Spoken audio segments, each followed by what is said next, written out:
Hello YouTube, Max right here, and a headline from Huffington Post here is that the White House is on fire. Trump's administration is falling down, collapsing, and more proof positive that Trump is an incompetent leader. So where have we heard this before? I remember there was Lewandowski, his campaign manager. Trump got rid of him and then got Paul Manafort.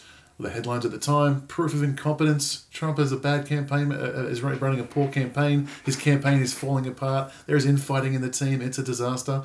Paul Manafort moves along. Same kind of headlines all across the press. To which, of course, Kellyanne Conway comes in, and at every step of the way, the press view it all as failure, proof positive that he's incompetent. Except that he wins the presidency, obviously, against incredible odds, with 1/10 the budget of Hillary Clinton. I think he spent $150 million. She spent $1.5 billion.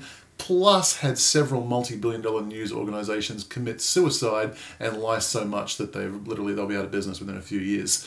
So we're talking about billions of dollars spent versus $150 million spent, yet Trump's campaign appeared to be on fire and collapsing at all times. Why does this work? Well, a little bit of a book review coming in here. I just read this book, Black Box Thinking, by Matthew Syed, I guess.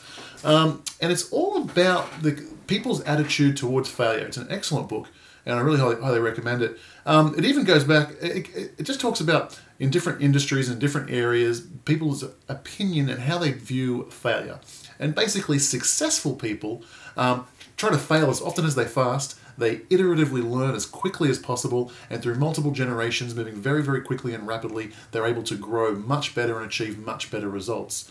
Compared to people who view failure as something as bad, they don't want to admit it, they have big egos, they don't want to be publicly shamed, and so they tend to brush away failure and hide it and or not accept it. The big consequence of that is that the learnings from these failures go underground, and people can't learn from it. And so I'll give you an example. Look at the Obama administration. It was plagued with scandal. There was Fast and Furious, there was Benghazi, but you'll notice that towards the end of his campaign, just a month or two before he gave up office, Obama gave a speech that his entire presidency was scandal-free. And funnily enough, you know, we had to, the whole country was subjected to an incompetent attorney general for far more years than should have been after the Fast and Furious stuff, and there were plenty of other people who should have gone down with that too. This was a constant theme throughout all of his candidacy. What about, I mean, look at the unemployment numbers. Like, we'll talk about, he said there was a recovery and the jobs have recovered. And he wanted to look good and say that the jobs have recovered, but the fact is most of the jobs that were recovered were part-time, low-wage jobs, whereas the jobs that were lost in the 2008 crisis were high-wage or middle-wage full-time jobs. But he never wanted to acknowledge that, constantly wanted to say everything's okay, ignoring the failures. The Affordable Care Act, he'll constantly talk about how things are, you know, there are so many more people, millions of people are now covered. Yes, but they don't get any coverage because the deductibles are so high that people still can't afford healthcare. But again, that's not spoken about, it's swept under the rug, and the failures are hidden. Compare that to the Trump, a successful person.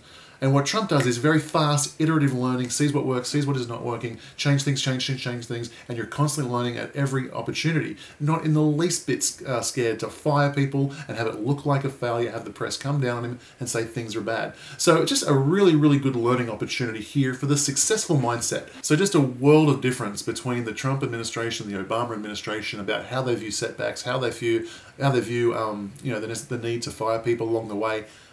Trump's happy to do it publicly, will take the flack, but as a result, I'm sure that their team, that success mindset, the Trump team, will just see that as an opportunity to make the cabinet even stronger.